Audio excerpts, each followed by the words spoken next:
when you become a parent, be prepared to see the worst of yourself. My parents divorced when I was only about 1 year old, which meant that we weren't allowed to actually see our father. If our parents are doors of Jannah for us, and for those 23 years, I only had one door open through my mother. Hopefully I did. I definitely had one door shut because I had no relationship with my father. So for me, it was really about how do I open as many doors of Jannah as possible. Assalamu alaikum everyone, welcome back to the Ilm Feed podcast. Today I was joined by brother Shoaib from Dadhood, and we spoke everything about dadhood, about fatherhood, parenting in the modern age. We spoke about how to be more active as a father, being involved with the kids, and different tips and tricks around raising children, especially in this day and age as Muslims, and especially as young fathers. So inshallah, this one's really practical. I hope you enjoyed this one, inshallah. Brother Shoaib, assalamu alaikum wa rahmatullah. Lovely to have you with us. Thank you for inviting me over. Barakallahu feek. We're going to be talking a lot today about fatherhood, parenting, although viewers might be looking at us thinking, how much experience do these two have? And of course, we're not claiming to be experts. Well, I got white in my beard, bro, so... Well, true. We're not claiming to be experts or, I don't think we've been in the game that long. Yeah. But I think that's actually the point of this podcast. Yeah. Honestly, I think the point of today is that from the perspective of two young fathers, kind of like still at the beginning stage of that journey, to kind of help, people in that stage. Because I feel like it's good to have experts who are like, mashallah, they've been fathers or mothers for like 20 plus years. That's great. But I feel like that's a different stage they're at now. Yeah. I feel like at this stage, there's a lot of young Muslim aspiring mothers and fathers, or people who are newly married or even before marriage, thinking about it, and they don't have that guidance like in the first few years, for example. So I think that's the point of today. So disclaimer out there for everyone. It's not like a parenting kind of workshop that we're doing.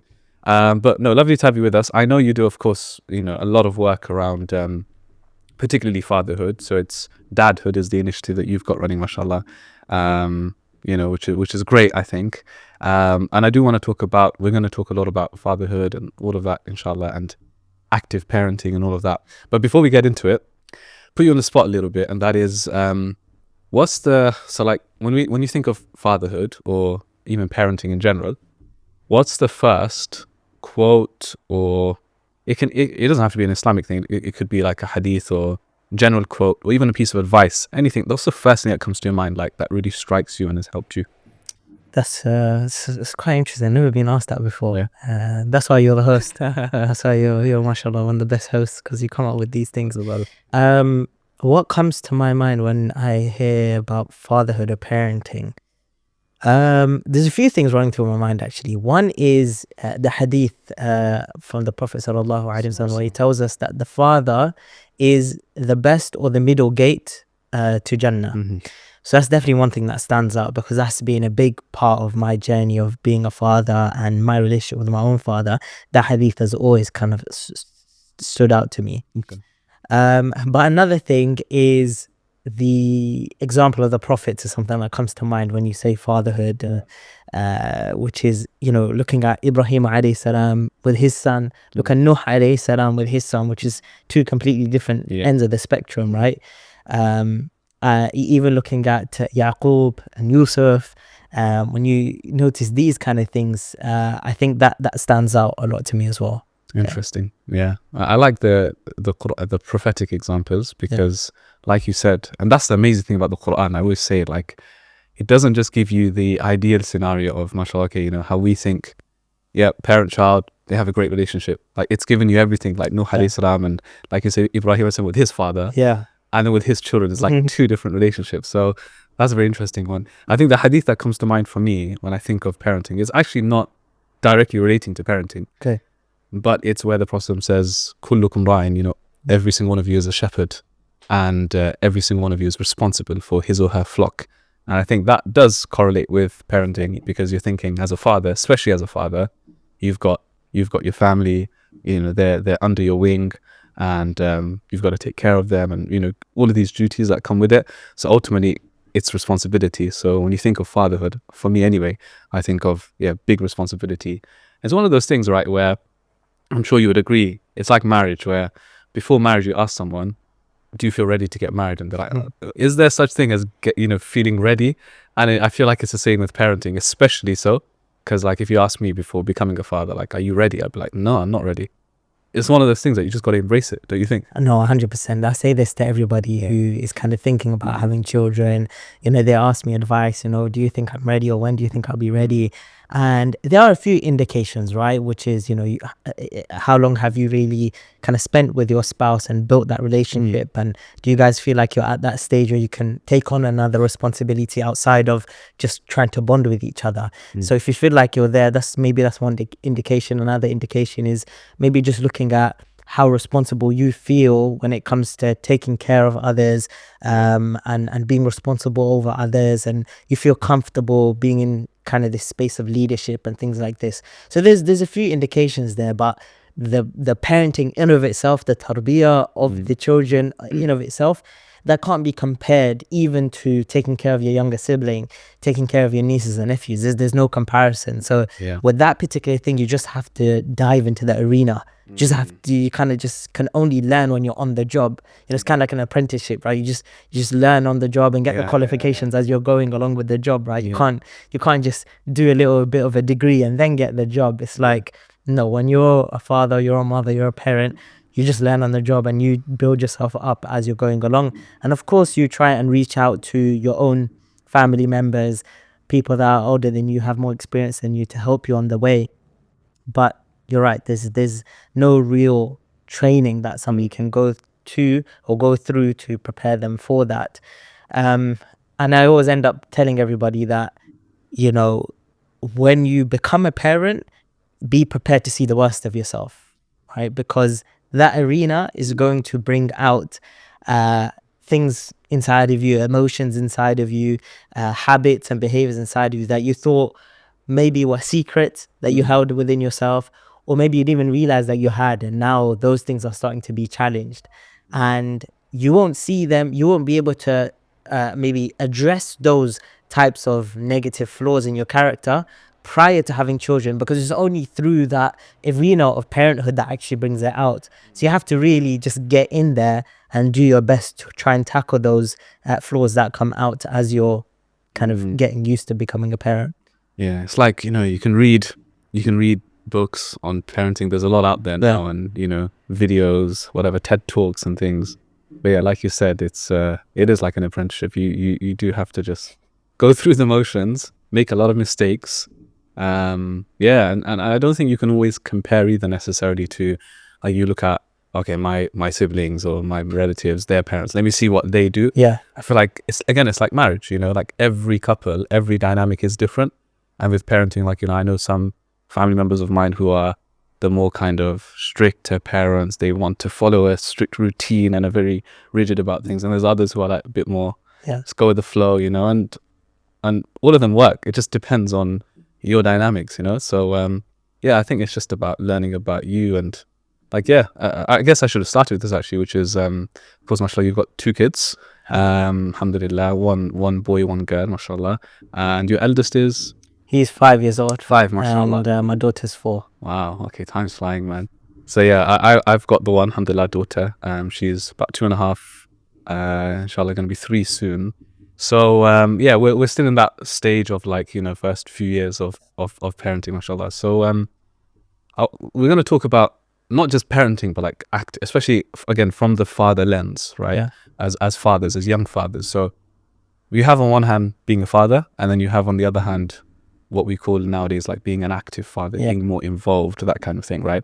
So what is your definition of being an involved father? Because I guess growing up, everyone's got their own experiences with their own fathers, right? We'll talk about maybe ours. But maybe like the father is just seen as like, almost like a background figure. Like, of course I've got a father. Anything, if I mess up, father's there, or dad's there to put me back into place. When it comes to the discipline side or the threatening from the mother, is like, I'll tell your dad, that kind of thing. Where's dad? He's at work. He's working hard for the family. Sometimes here and there you get to see him. That's kind of like what we grew up with. Feel free to disagree with me, but that's kind of what we grew up with, right? Different time, I guess, but like, what would you say as an active father? It's a great question, because I've kind of been on a journey when it comes to this. trying to define this, and I've come to slightly different conclusions at different points and phases of sort of contemplating about this, right? So originally, my thinking, and I'm not saying any of these conclusions is like previous conclusion was wrong or the latest conclusions right. It's just further reflections really I was having. So original reflections were, I didn't really grow up with my father, right? My parents got divorced when they were really young. When I was really young, sorry, I was like 1 year old, and then grew up with my mother. Didn't see my father until quite recently, actually, and maybe we can discuss that later. But because of that experience, my view of becoming a father was, I'm going to do whatever I can to be present in my child's life. Right. So that means, when I get a job, I want to make sure that that job doesn't take me away for too many hours from my family. Any interests or hobbies I have, I want to include my children in that. I don't want to spend too much time away, traveling away from my family. So for me, being an active father was physically always being around my children. And that was, I guess, a reaction to not having a physical presence of my father around growing up, right? But that slowly started taking a toll on me, actually, because I started to think that if I'm not around, therefore I'm failing as a father, right? If I'm busy doing other things, whether that's work, whether that's doing things for the community, whether that's maybe helping my family, my mother, my aunties, my uncles, going away from my kind of immediate nucleus of a family, that therefore I'm failing as a father. And I'd start to miss out certain things, missing out when my children first started saying certain words or doing certain actions, and therefore starting to feel guilty. Wow, well, I'm not an active father because I'm not there for these moments.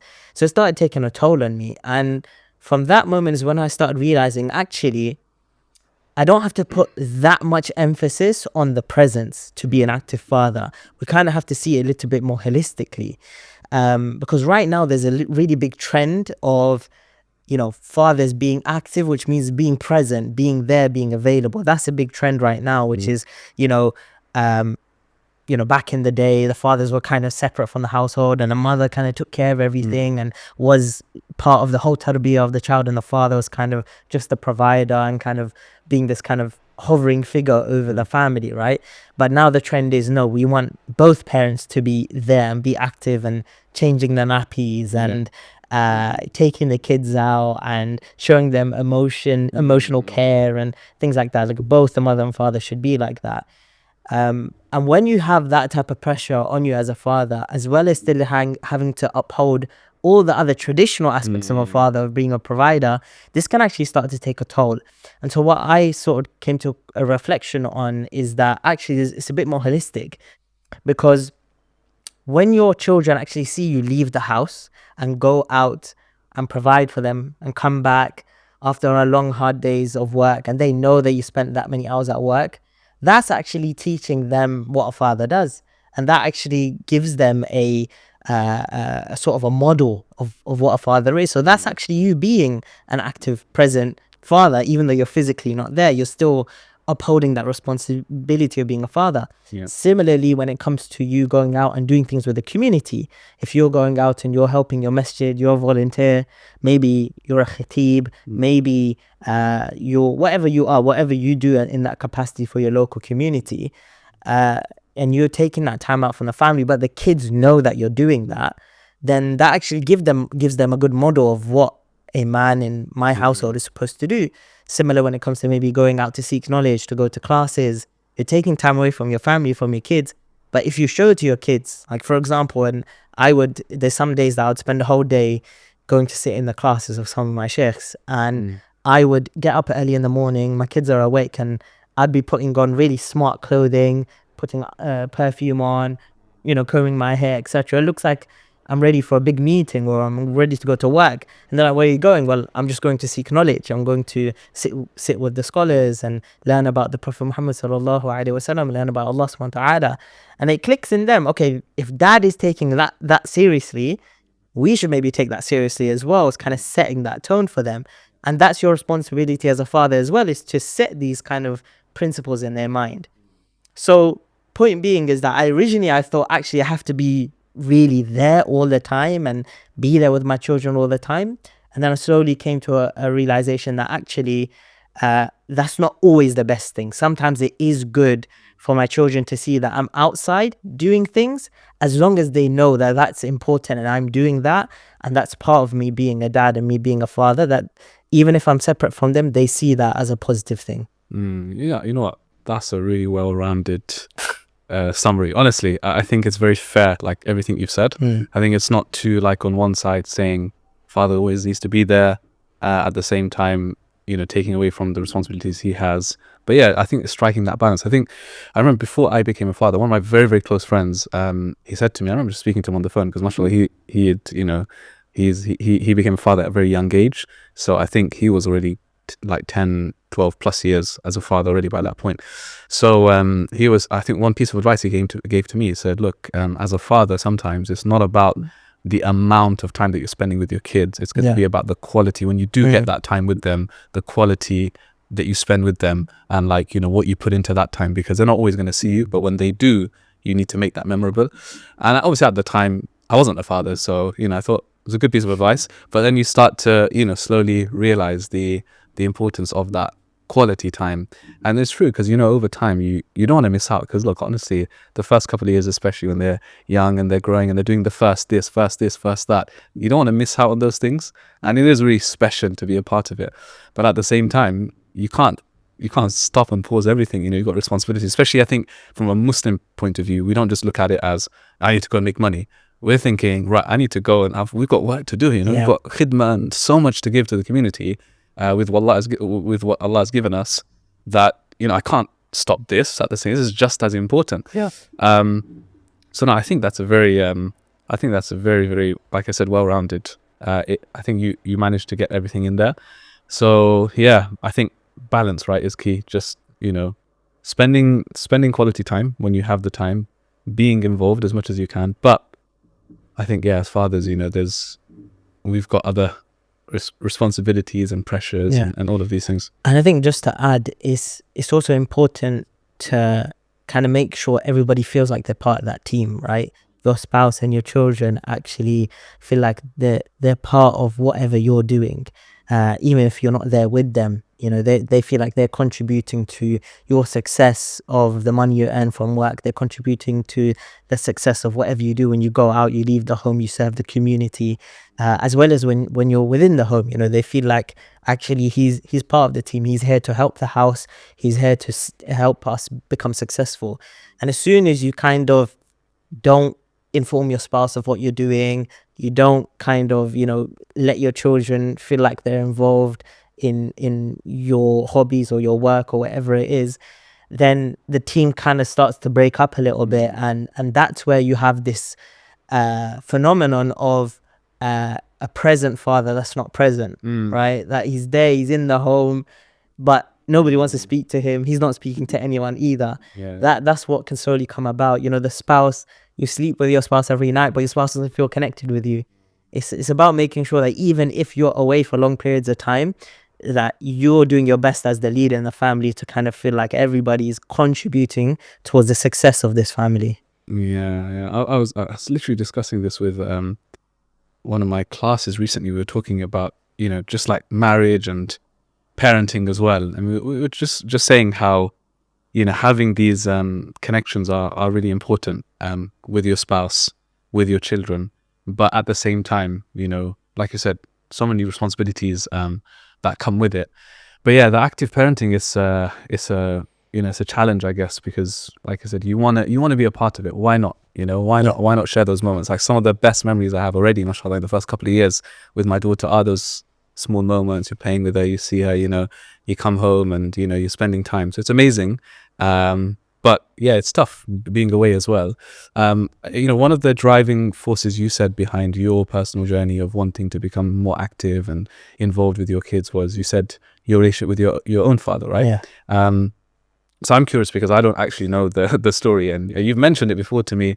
You said that this, you know, there was this. You gave me this kind of brief background, but I never actually knew what the story was. So if you don't mind sharing, what was the story? And because I think you said 20 plus years, like you weren't at all in contact with your father. Yeah, that's right. So we'll go into it, inshallah, because I feel like this is a topic that a lot of Muslims do go through, but it's kind of seen as taboo, that there is a single parent household, that you have this kind of trouble with your father. Father's not kind of been around, and it's very common actually in our community, but we just don't really speak about it. And I want to sort of try and make those conversations more common. And I've been trying to do that. If I get invited to speak at a masjid, I tell them, could we do it on a topic like this? If I get invited on something like this, I try to do my best so that we can, as a community, have more of these conversations. Yeah. For me, like I said, my parents divorced when I was only about 1 year old. And there was a relationship breakdown, you could say, without going into too many details, between my mum and my dad, which meant that the kids, me and my older siblings, we weren't allowed to actually see our father, and there needed to be more proceedings, whether it's through courts and solicitors and things like that, between my mother and father, to get to a point where it was, I guess, more appropriate or safe enough to have those kind of interactions, and to be with him or spend time with him. And that took a very, very long time. That actually took about 15 years, to be honest. So I was about 1 year old when they split apart, staying with my mum. 15 years later is when all these kind of proceedings sort of concluded. And that meant, by the time I'm sort of 16, 17, I have the choice now to go and see my father and to interact with him. Yeah. But over the years, this feeling of resentment has sort of built up, because you feel like, well, he's abandoned us, or even if it's not abandonment, has he really made an active effort to see us? Has he really supported us? Seeing how my mum had to sort of struggle with raising 3 children on her own, coming from Pakistan as an immigrant, pretty much no qualifications, having to learn how to kind of work within the system, how to get a job, driver's license, all that kind of stuff. Growing up with, in a low income household as well, moving around council houses, kicked out of this place, moved into this place, at one point having to just live in like a bed and breakfast hotel because the council couldn't give us anywhere to live, not having hot water sometimes. When you grow up with these kind of things, you start to look for an outlet for that. And the only outlet I had was, well, if dad was around, maybe this wouldn't happen, right? Yeah. Or if the relationship was better between my mother and father, then that split wouldn't have happened. And then you start to hear from family, what the relationship was like, and it makes you feel a type of resentment towards your father. And that's kind of where I was when I got to about 16, 17 years old. Okay. Moving into sort of college, sixth form, that sort of time. That was what it was. Then on top of that, you kind of watch movies, or at that time listen to music, and the kind of lyrics that you're hearing and the stories that you're watching is about, the father abandoning the family, or kind of the father treating the family members in the wrong way. Maybe there's abuse and things like that. So you begin to also internalize these sort of messages as you reflect on your own situation. So, that was kind of like my context. So I didn't really want to see him. I didn't really want to interact with him. But alhamdulillah, as I got a little bit more older, to maybe around 17, 18 years old, was when I started practicing Islam a bit more. Alhamdulillah, we were always a practicing family, always going to the masjid, praying, fasting. But obviously there comes a time where you yourself start taking it a bit more seriously. And when I did started to take it more seriously, this is where I came across all of these ayat and a hadith about treating your parents well. And so one of these, the hadith that I mentioned about the father being the middle or best gate towards Jannah, started to stick out to me when I started looking at the example of the prophets, the way Ibrahim alayhi salam treated his father, despite his father being an idol worshipper, despite him threatening to take the life of Ibrahim alayhi salam. He was so good to him. He made dua for him at the end of all of his interactions. So you start to pick up like, wait, the feeling I have towards my father, is that really correct of a Muslim to feel that way? Despite me not having spoken to him for my whole life, he's pretty much a stranger to me. Should I really be having these feelings? Should I behave in this way? Should I reach out maybe? Should I fix this? But then always having that battle, actually, wait, he's not reaching out. He's not building a relationship with me, right? He's not upholding his rights. So should I uphold my rights, And I started having all of these kind of mental battles with myself on what I should do. And it only really got to overcoming that was only when I actually, after I got married and when my wife was pregnant, and it kind of dawned on me, just a few months before my son was born, well, actually, I'm about to become a dad and I've never had a relationship with my dad. Yeah. I've not had a relationship with my father. So I need to make sure I do something about this. And my wife was very supportive. She was saying, yeah, you should do something about this. But I still was making excuses, and I was like, well, look, I've gone through school myself. I've got my first job myself. I got my university degree myself. I got married myself. So, it's kind of this ego, right? Of like, well, I kind of done everything on my own. So what do I need him for? And I'm now kind of past that stage. Why do I need to do that? So there's a lot of ego involved, and I kind of had to really break that down. And so, I kind of got past that, and I said, fine, I'm going to call him. So I went through a few different family members, managed to find his number and dropped him a call. And mind you, prior to this, I already had one interaction with my father prior to this. And that one interaction when I was about 13 years old is when I went to kind of see my dad's side of the family, not him directly because of what was happening. We couldn't see him directly, but dad's side of the family. And he found out that we were sort of there, and he turned up to where we were, and the interaction wasn't great, you could say, right? So my thoughts about if I speak to my father directly, it's not going to be great, right? So there's all this anxiety, like, oh, is it going to be good? Is it not going to be good? And when he picked up the phone, he was really glad to hear from me. He was like, wow, it's you, Shoaib. I can't believe it. I'm so glad that you got in touch with me. And I thought, okay, alhamdulillah, at least it went a good way, right? He didn't react in a bad way. And I said to him, okay, you're going to become a granddad, because my other two siblings hadn't had children at this point. So I was the first one to introduce this to him. So he was really excited. Now he's like, wow, I've got a grandchild coming. So I said, yeah, give me like a few weeks after my wife's given birth, and then we can maybe link up. I need to take my time with this, and then we can link up.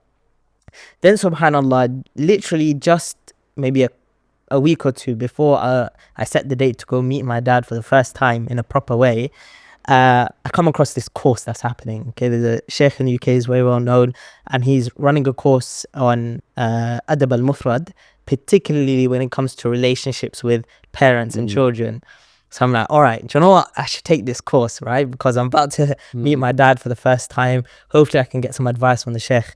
So I go to this course, and he's just drilling it into me, that your dad is important. You can't have this type of hatred towards your dad. Not to me, but like obviously everyone who's there, right? Retelling me all those hadith and those stories from the prophets, and all the kind of proof that I already knew, but just really directing it to me and really breaking down that ego that I felt, and all those kind of feelings I had towards my father, and really kind of helped me kind of set myself up to get ready. And then subhanallah, what happens is after that course finishes, that very night I have this dream, right? And it was really powerful for me. So in this dream, I'm walking around in the venue where this course is happening. That is the course about being good to your parents and things like this. And I see these two kind of silhouette figures sitting down. Looks like a man and a woman, and I sort of walk past them. And as I walk past them, the man figure sort of gets up and taps my shoulder. I turn around, and he's holding out his hands, and in his hands, those kind of gold chocolate coins you used to eat as a kid, right? He's got these two things in his hands, one in one hand, one in the other hand. And I said to him, okay, what is this, right? Or what do you want me to do with this? And he says, one is the Quran and one is a bad situation. So I said, okay, so what do I do? He said, you must use one to overcome the other. And the dream ended. I thought, subhanAllah, I don't really have vivid dreams like this, right? So I went to a sheikh who's known for kind of maybe dream interpretation, etc. And not to say, this is revelation or I'm going to base my actions on this, but just to gather some information. And before all I did was describe the dream. I didn't tell him about I'm going to meet my father soon, about my relationship with my father. And first thing he says is, how's your relationship with your parents? No. I said, well, my mom is good, but my father's not so good. He said, how's your relationship with the Quran? I said, alhamdulillah, I'm trying to do more with the Quran, more memorization, but it's not really there yet. And he told me, he said that, you need to improve relationship with the parents and use the Quran, i.e. the guidance of the Sharia as your way of building your relationship with your parents. Like basically take this thing quite seriously. And And so, yeah, like I said, it's not a ruling on me, but it's kind of a guidance that has helped me. So after that point is when I, alhamdulillah, got to meet my father. And also, by the way, that sheikh who interpreted the dream, he said, just let go of everything. Because I still had this kind of feeling like, I want to ask him the hard questions, right? If you were separate from your father, I'm sure people who are listening to this who maybe been through the situation, they're probably thinking, if I ever saw my father and he's kind of treated my mother not so well, and he's kind of not been around for us, I've got to ask him all these hard questions like, where were you and why did you do this and why did you do that? And the sheikh just said, look, leave all the hard questions, just remove it from your heart and start afresh. So alhamdulillah, that's what I done, and I started afresh. And that was about 5 years ago, almost 6 years ago, that I met him. And since then, alhamdulillah, we've kept in touch. He's had another family, so he got married, and I've got siblings on that side as well now, and I'm sort of building a good relationship with them as well. So alhamdulillah, since then the relationship's been good. Still rocky, and I think what's important is I had to really reel myself in and tell myself, if I'm really going to do this, I'm going to build this relationship with him, I'm not going to do it for his sake, because if I do it for his sake and he turns around and says, I'd rather not have this relationship, then I'll feel like I've kind of lost out. And if I do it for my own sake, well, maybe that's a bit of an ego, right? So what I need to do is convince myself I'm doing this for Allah subhanahu wa ta'ala. I'm doing this for my opportunity to enter Jannah. Because if our parents are doors of Jannah for us, and for those 23 years, I only had one door open through my mother. Hopefully I did. I definitely had one door shut because I had no relationship with my father. So for me, it was really about how do I open as many doors of Jannah as possible. And so I had to do this with that mindset. So regardless of if it doesn't work out, or however I feel about it, or how he feels about it, if I can prove that I'm doing this now to open those doors of Jannah, then that's really what I need to be doing. So that really helped keep away those bad feelings. And in these 5-6 years, it's helped me continue speaking to him despite it still feels heavy. It still feels heavy because of the history of what's the relationship has been like. It's still heavy, but that's the one thing that keeps me going. That's amazing. Super inspiring story. And credit to you. I think credit where credit's due. Like you said, overcoming that ego, it's not easy, man. Literally starting from scratch after all those years, leaving behind the resentment and all of those, bad memories. And like you said, when you do something for the sake of Allah subhanahu wa ta'ala, that change, I think that one intention changes everything. Because like I said, you do it for yourself, you do it for someone else, you do it to please this person. It's not the same, but it's I'm sure for you it's very fulfilling knowing that this is for the sake of Allah. And inshallah, you've got both the doors open now, inshallah. Inshallah. That's the main thing. And I think it's an important message for everyone.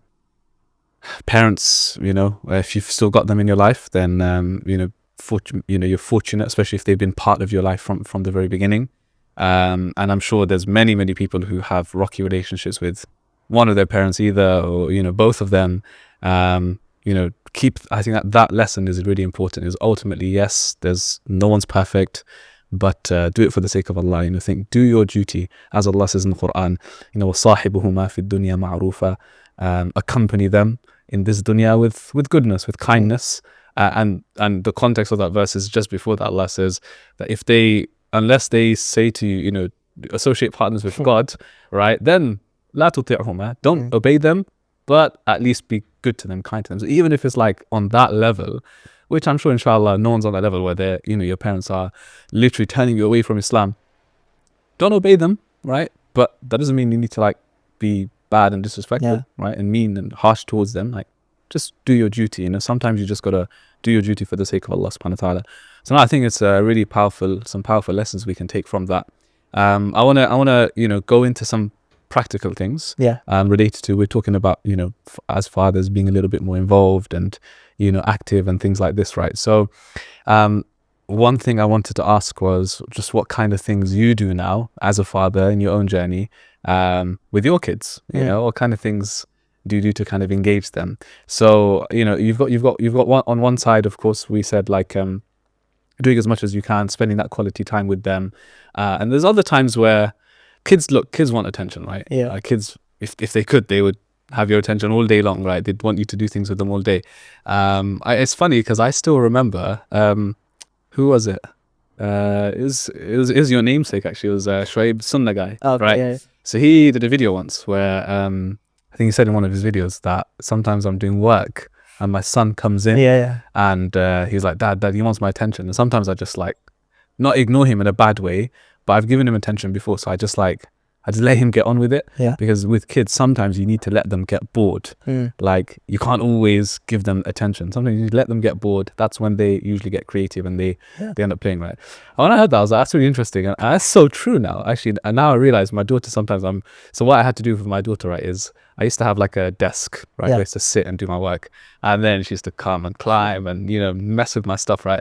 So I had to actually buy one of the standing desks so that I could just stand and do my work. And she can't she can't come onto it. So she'll come and she'll grab my leg and she'll be like, Abu, Dad, she wants attention.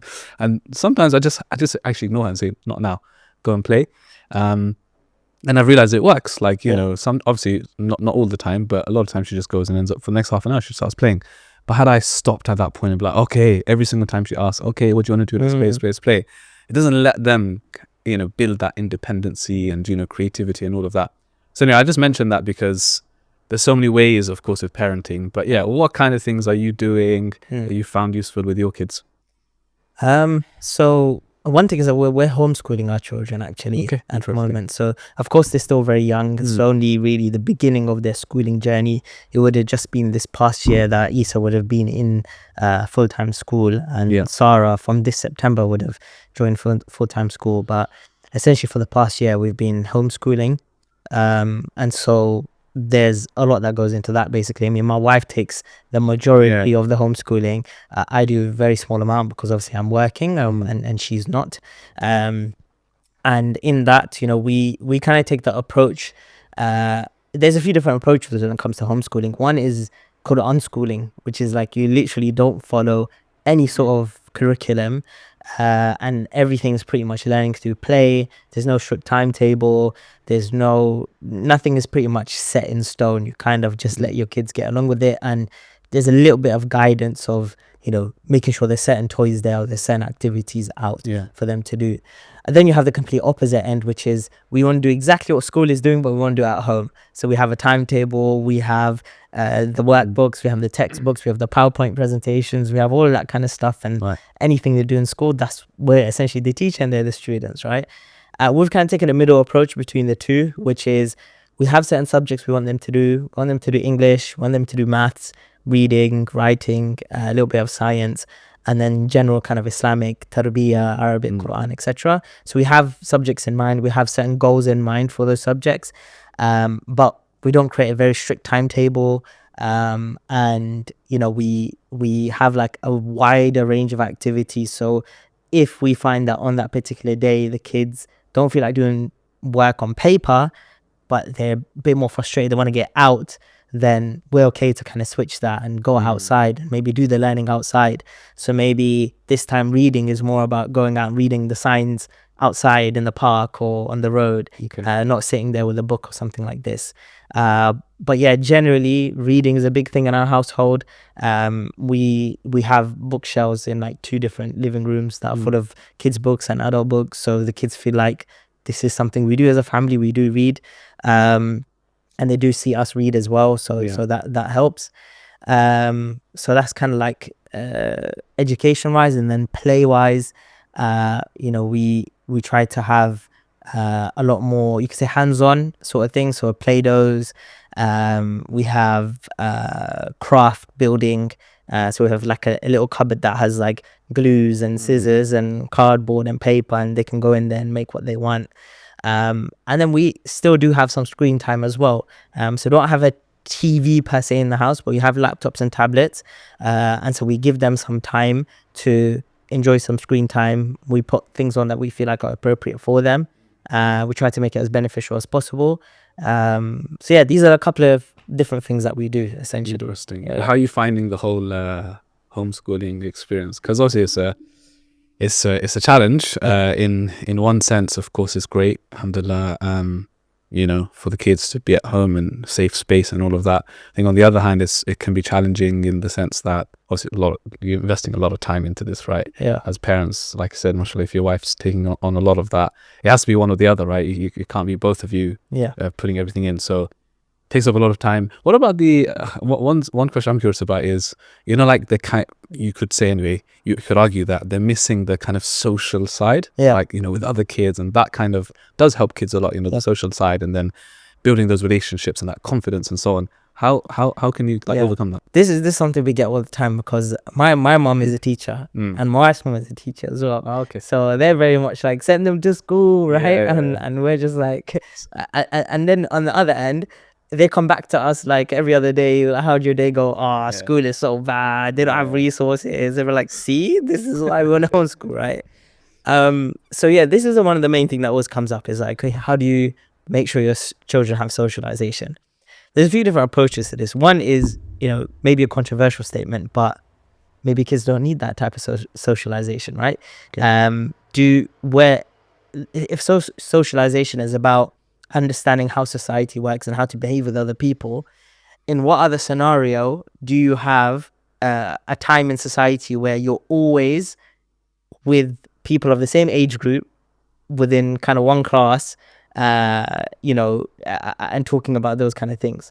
Whereas in society, you have a mixture of different people of different ages, of different personalities, and you're doing different things with them. So maybe that type of classroom socialization isn't actually the reality of what it means to be part of society. I'm not saying that I agree with that. I'm just saying I got you. That's one approach, right? Another approach is that how much are they really learning from their peers? It could be that they're only really learning bad habits from their peers because their peers are the same age as them, they have the same life experience. But if they're around their parents or if they're around elders who they can model actually better behaviors to the children, then the children are going to pick that up a lot more, and maybe they mature a bit more faster and they have better social experiences because of that. Another way of looking at it to give them socialization is, well, we give them real life scenarios. We take them to the shop, we give them some money and get them to pay for things. We take them around to different places, we travel, we go to different areas, and that gives them a better understanding of the world rather than just being in the classroom. So there's these ways of doing it. And then if you want to make the argument that actually they should be around kids of their own age, then we can say, well, we'll still provide that for them. So for example, there are homeschooling clubs in our area where you can go there maybe once a week, twice a week, do work with other children. There's a madrasa that they go to 3 times a week, or some madrasas do 5 times a week, right? Some you can get 7 times a week, right? So they have enough time to socialize with other kids as well. When they go to madrasa, they go to sports clubs, gymnastics, jiu-jitsu, things like this, and they interact with kids there. And then, just the parents should also make an effort in the local community that you're kind of creating an environment where you have friends that have kids of similar ages, so you can go to each other's houses and let the kids interact with each other as well. So it's kind of up to the parents to make sure they're socializing, I guess, with their own community and creating those opportunities too. So there's all these other various ways of sort of getting it done as well, and I guess it just depends on your definition of what you mean by socialization. True. Yeah, fair enough. There's the other thing of kids. Again, we can relate this back to like us growing up and things, but kids, the way that we were kind of brought up, and I don't think it's every family or household, but it's almost like you're very much sheltered, almost just like overprotectiveness of going out. I guess at the same time, if you compare our generation to like this generation, we were out a lot more. Like we were on the playground, we were out playing football, whatever, right? Socializing a lot more. But then there's just that, I feel like there was like a threshold, there's like a limit to that. It was like not too much at the same time. You want to be out a lot, you want to be in the home. So I know there's a good balance, because this generation, I don't feel like a lot of the kids are spending as much time outdoors, right? We've got the games consoles and the televisions and the devices, right, which are keeping them inside. In fact, you've got kids who are like playing with their friends, but like through all of these, whatever, I don't know what you call them, right? But literally like connected with them, playing games together and all of this stuff, right? So there's that. And then there's, of course, not getting them out. So like, how again, are you doing a lot more things activities wise with your kids, where you're getting them out of the house? Yeah. And how do you get them to enjoy that when there's this age of consoles and, you know, devices and Yeah. things? Yeah, I think we do try and do that a lot to try and get them out. Like, it's an objective that my wife has, that every day they need to at least be outside of the house for like an hour at the park or something like that. I mean, there's obviously already certain times that they have to be out, which is when they're at sports clubs or they're at madrasa. Yeah. But in terms of just being outdoors, then we try and make sure that they go to the park. Alhamdulillah, in our area, we have quite a good neighborhood. So the area that we live in, there are like 2-3 Muslim families that live on the same road, kids of similar ages, and they are happy to sort of kind of chill on the streets. Like the other day, it was like very 90s vibe. We got chalk out. They were making little hopscotch on the pavement, and they had their scooters and their bikes going up and down the road. So kind of the neighbors getting out, especially in the summertime, it's a little bit more easier to get that done. And then we, as a family, we try to do a lot of outdoor sort of trips. So I take them camping. There are kind of some brothers have organized these kind of father and children's camps, so we try and go there quite a lot with Muslim fathers. But there's also other camps that take place that are just generic, not particularly faith-based. We try to go to those places, take trips to like Wales and things like that, and stay in cottages, so we're outdoors. So kind of getting the kids to see that there's a lot to do outdoors. So when it does come to screen time and staying indoors and playing with things, that's kind of a treat. That's not something that they feel like they need to have all the time, because they already have this excitement about being outdoors and doing outdoor activities. Okay, that's good. That's good. I want to ask you, as we're coming to the end, a few final questions, right? And get your thoughts on a few things. One of the things I wanted to ask you about was slightly, you can say controversial. I don't think it has to be controversial. It depends on your outlook on this, right? But I want to talk about discipline. Okay, because discipline is important. But again, it depends on your definition of discipline. Yeah, like, you know, you go. We could say back in the days, and discipline was one thing. Maybe what some of us have experienced as kids. But there has to be a level of, you know, because even you know, you listen to some of these psychologists and, you know, experts, that even they say, come on, there has to be, you know. Children love to test the waters, right? They love to test the waters and see how far can they push the limits, right? That's what kids are. They don't understand what they're doing, but, you know, that's just naturally inbuilt within them.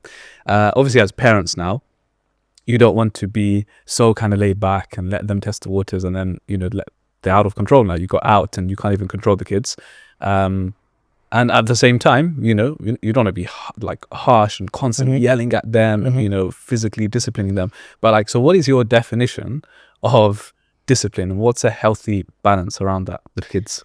I'm not sure if I'm the best person to ask about this. Like we said, we're not parenting experts, and my kids are still very young, so the type of discipline I can do is quite limited. You know, as they get older, you have, because they're more complex in the way that they perceive things, there's other avenues of discipline with us, taking things away from them or giving them consequences and things like that. So at this younger age, it's more about making sure that they understand boundaries. And I think what we've tried to do, as we're not perfect as this as a couple, but what me and my wife have tried to do is that, you know, if we make a certain rule, that we just try to make sure that it's stuck to no matter what. So even that causes a tantrum, even if that causes tears, even, you know, whatever it is, that we try and just stick to it, we don't give in.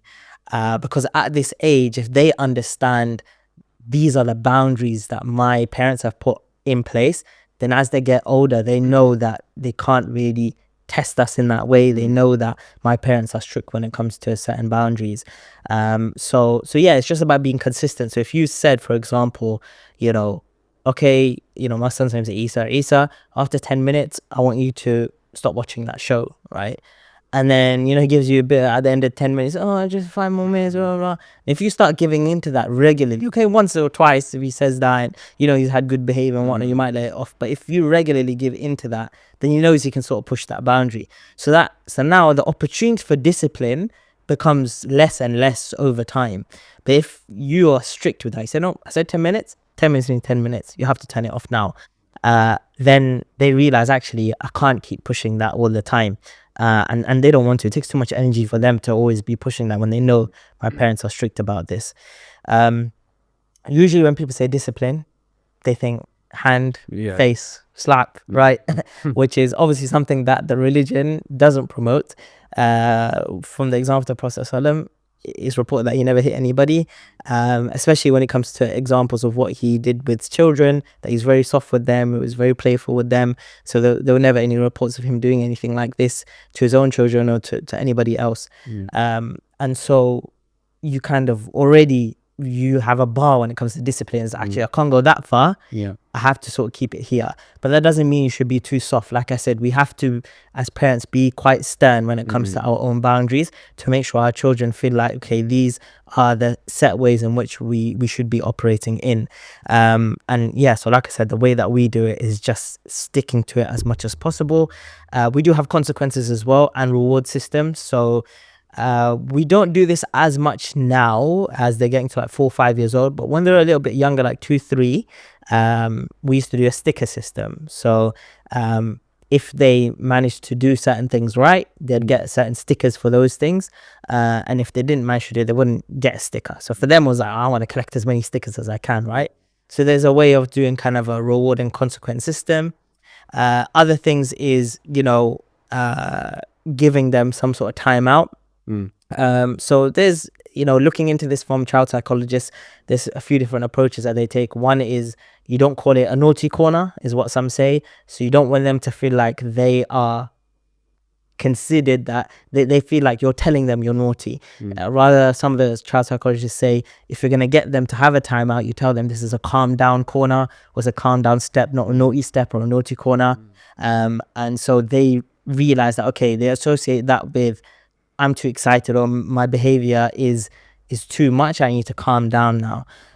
So we try to do that, which is, okay, you have to calm down, you got 2 minutes, here's a timer. At the end of those 2 minutes, then you kind of can come back as well. So these are some of the things, but like I said, we're not perfect, so sometimes we raise our voice too much, and it's not good, honestly, but it does happen. And sometimes we do give in to the boundaries of, okay, fine, just leave me alone, here you go, here's your sweet, stop bothering me, right? It happens sometimes, but these are some of the things that we try to implement in the house.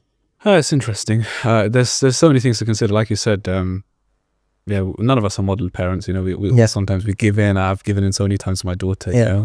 So many times, and other times, you do yell. Sometimes you just been having a bad day. You get frustrated. You yell, and immediately you're like, that's not right. It's over something small as well. They don't deserve to associate something that minor with you, then the result of that being you yelling at them like at the top of your voice. It's very unfair on them, because they're just like, they're kids, they don't understand these things. I will tell you one thing that happened today. It was so minor, and I couldn't believe my kids said this about me, right? So one of my kids went to the toilet, and there was no tissue roll in the toilet. So my daughter Sarah, she's like, Dad, there's no tissue here, can you get me some tissue? So normally we keep it in like the little storage cupboard. So I was just like, oh, okay. Because I was already like busy trying to get ready, right? She heard me be like, okay. And I overheard her saying, why is Dad getting angry about tissue paper, right? And subhanAllah, like, you don't realize that kids really pick up on these things. And you're right, if you kind of associate something small with like this big reaction of like, I'm annoyed, maybe they feel like I'm annoyed at them now. But I was just annoyed because I was just trying to get things done, right? Now I have to stop me getting ready and I have to go get this for them. But I should really think and control that, because now she's viewing it as I'm just angry. Exactly. So it's like they could view it as you're annoyed at them, then, like I said, which can be unfair, especially if it's just they haven't actually done anything wrong.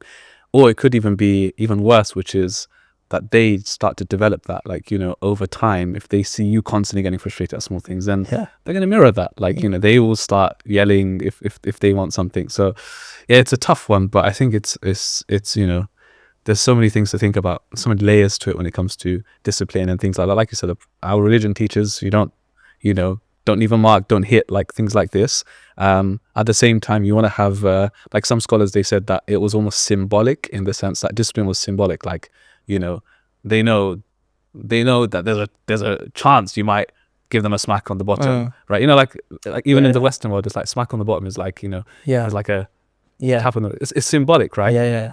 You don't want to even do that, but they know there's a chance of me getting that, and I really don't want that. You know, for kids, it's like sometimes when I think of if I was like hit as a kid, right, and I would cry. Sometimes I think, why did I cry for? I didn't actually cry because of the pain. Yeah, there was. It wasn't that much pain. I was actually crying because, oh my God, I did something so bad and disappointed my father, whoever, so much that he hit me. That's actually what made me cry when I think of it. This is interesting because I didn't actually get hurt by it, because sometimes you're like a 10-year-old, 11, 12-year-old now, you're not actually a kid anymore, and you can take that. But it wasn't that, it was the disappointment, you know. And I think there's so much to it. On that note, so I'm going to end with this, which is so there's something I came across, which is, I don't know where I got it from. I added my own things to it, which is like a framework of, like, as a parent, there's like 7 A's that normally you can implement or, you know, aspire towards, right? So one of them was like attention, so like giving a child attention, which we spoke about, being present, right?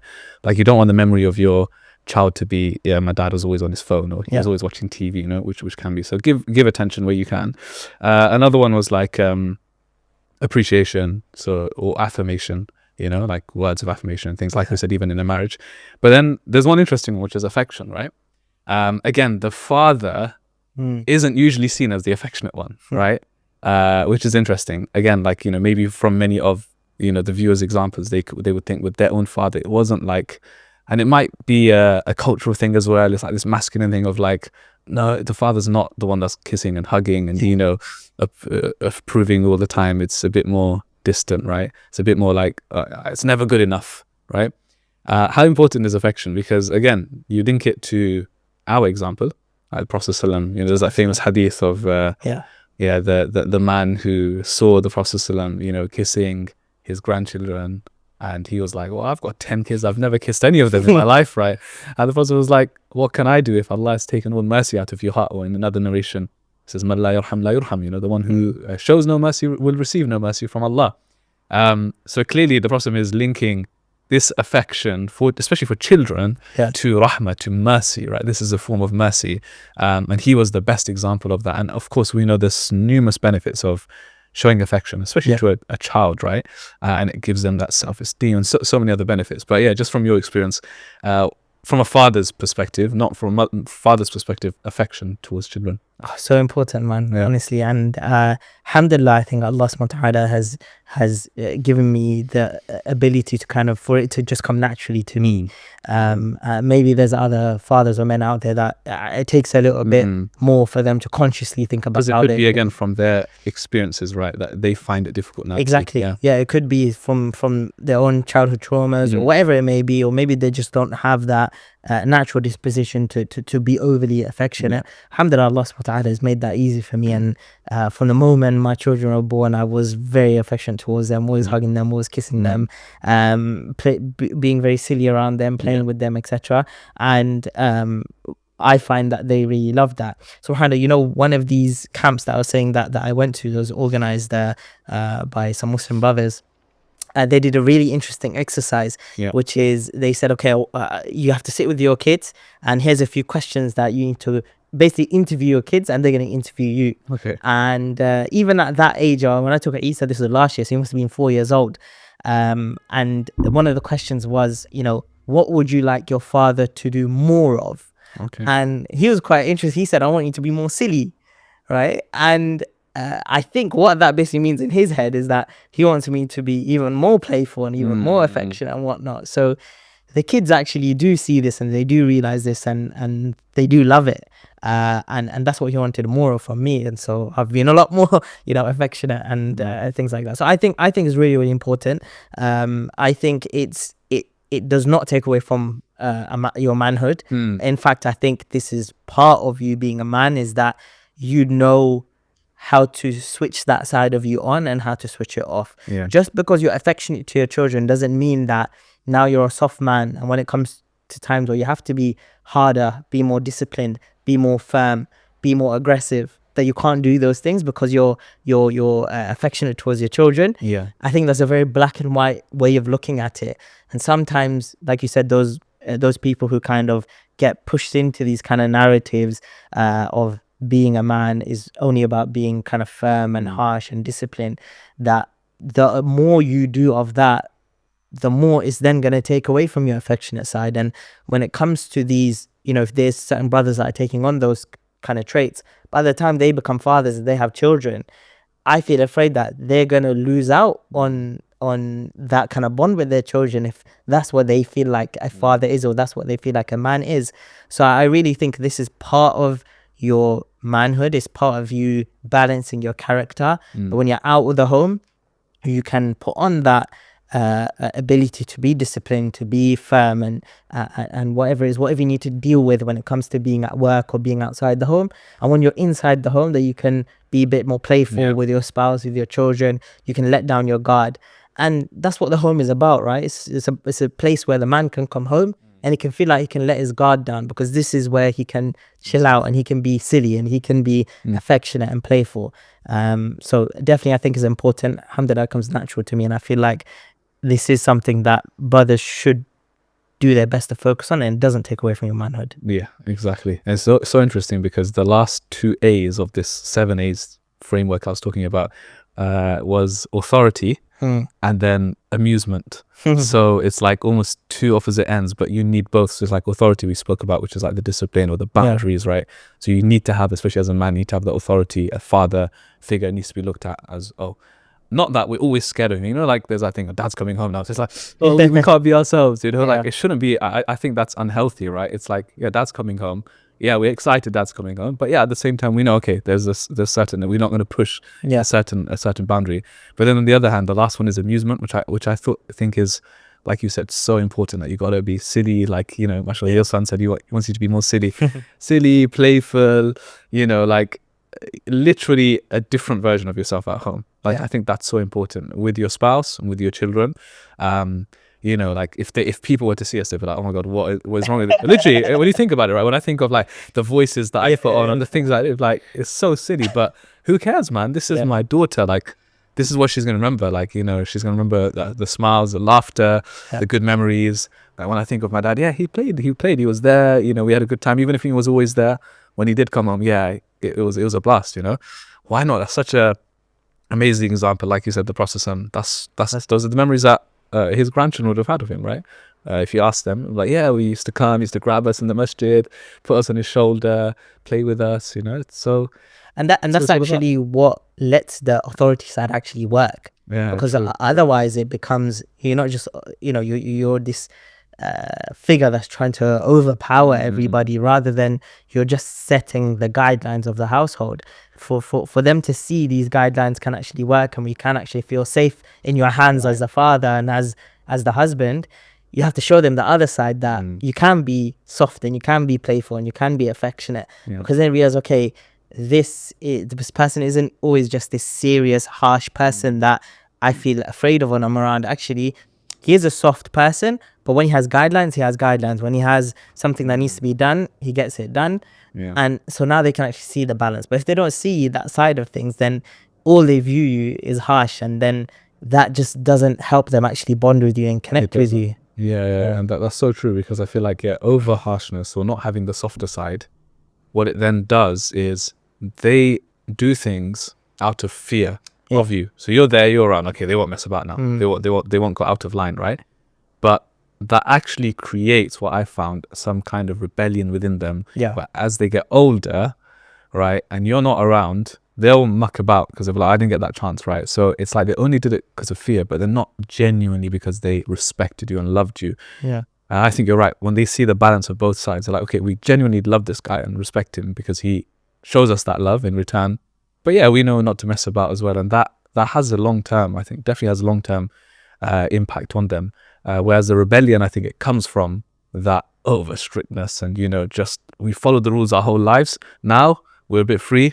Let's test and do what we can now without their presence. Last question for you is, what is the legacy that you want to leave behind in terms of, from the perspective of a father, the legacy you want for your children? What would make you, at the very end of things, make you proud that, you feel like you did your job as a father? Really good question. I think at one point I had maybe this kind of unrealistic view of what it means to kind of be a great father, right? And I think a lot of that was kind of just a reaction to not having my dad around, and me wanting to kind of reach this ideal that wasn't so realistic. And anytime I felt like I was failing to reach that, for example, if my children didn't listen to me, I was like, oh wait, so that means they don't respect me, so does that mean I'm not a great father? And it would kind of like make me feel like I'm not going to reach this ideal. But maybe that ideal was just kind of an unrealistic picture that I was creating in my mind of what it means to be this great father and leave this legacy behind. So I kind of had to reel myself in, and sort of just, what I realized is, if I want to be a great father and I want to leave a legacy behind as a good and great father, I don't have to wait. I can do that now, right? Sometimes we're kind of stuck looking forward and always kind of chasing this goal of, okay, I'm going to set this legacy, I'm going to become a great father. Actually, you could be doing that right now. The age that your children are and the place that you're in right now could well be you being the best father you could be, right? And so for me, it's just about making sure that every single day I feel proud of the fact that I've done my responsibility as a father in the best way I could today. My children feel like they've been loved. My spouse feels like she's been supported. And I feel like at the end of the day, okay, I've completed my sort of duty as a father, and the next day and the next day I keep on trying to do those things, rather than going and feel, okay, to be a great father, this is ABC 1 2 3 XYZ, and within 3 years or within 5 years or within 10 years I'm going to reach that. I think it's better to just be present and making sure you're hitting that as much as you can every single day, because your fatherhood is, it doesn't really reach somewhere at a climax. Your fatherhood is always there, right? When your kids are 5, your fatherhood is just as important as it is when they're 10, when they're 15, when they're 20. It's always going to be very, very important. So it's not about reaching something. It's about just making sure right now you're doing the best that you can. And I hope that at the end of all of that, I've left here children who can be active members of their society from holistically, right? So when it comes to being worshippers of Allah, they know that that's a duty amongst for them personally, but also within society. When it comes to being helpful to those around them, to their community, to their neighbors, when it comes to being a member of the workforce, whatever job they want to go in, that they know that that's important. Whether it comes to kind of global issues, political issues, societal issues, that they feel confident that actually, I am a type of person, I have the type of characteristics and ability to be a good and active member of society, whether that means being on the front line and speaking, whether that means just in my own home and being that type of person that my family feel like they can rely upon. I feel like if I got to a stage where I could give enough of those opportunities where my children feel like they can develop those skills, they can develop those characteristics, that ends up them becoming good worshippers and good members of society, that's as much as I could ask for. And that's as much as I try to do when it comes to my children, is wherever I can find an opportunity for them to develop those skills, I try and do that, whether that's taking them to a camp so they can develop some discipline of being outdoors, whether that's getting them to memorize Quran, whether that's taking them to the masjid, whether that's making sure that they, if a bin fell over, that they pick up that bin, or any opportunity I can find that I can instill within them being a good worshipper and being a good member of society is important. That's all I'm trying to do. Well, Shoaib, Jazakallah khair. It's been a pleasure to have you on. May Allah subhanahu wa ta'ala bless our parents, and may He allow us to become better parents for our own children. Ameen. May Allah bless our children and our future generations. Ameen. Ameen.